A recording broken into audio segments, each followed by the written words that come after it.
How's it going, you guys? Today I'm going to take you through Nike's 3 stability shoes and just kind of explain the differences between them and just give an overall explanation about their stability line.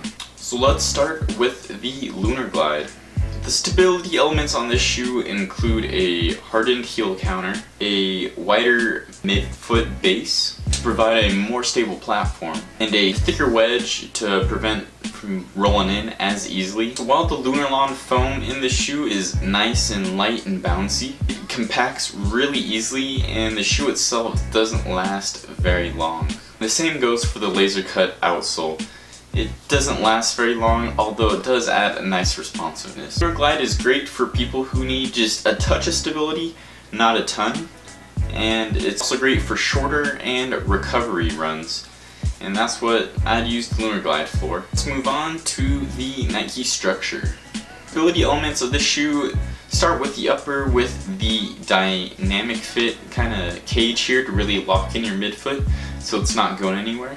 It also has a slightly widened midfoot for, again, that more stable stance, as well as a triple density midsole.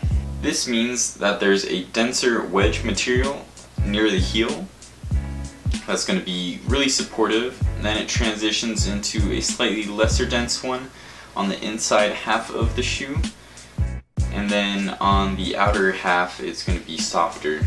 And this helps guide the foot to a more natural gait, reduce overpronation or that rolling in of the foot. While the shoe is relatively light, responsive, and fairly cushioned, I found it to be really stiff and decently hard in the heel. I'd recommend this shoe as a great everyday trainer, as well as a good option for some of those longer fast-paced runs. The final shoe here is the Nike Air Zoom Odyssey. Stability elements include fly wire and fly cable on the upper to help lock in your foot, as well as this heel counter that helps lock in the heel, not going anywhere. Like the Nike structure, the Odyssey has a triple density support system as well, where it's going to be softer on the outside and firmer on the inside.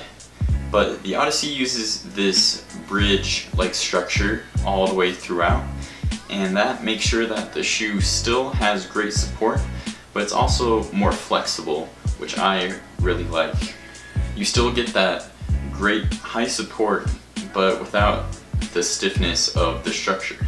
I've always been a fan of the structure because it has great cushioning, it's relatively light, and it has fantastic support. Unfortunately, Nike is phasing it out. It's getting harder and harder to find, and Nike doesn't even have it on their own website.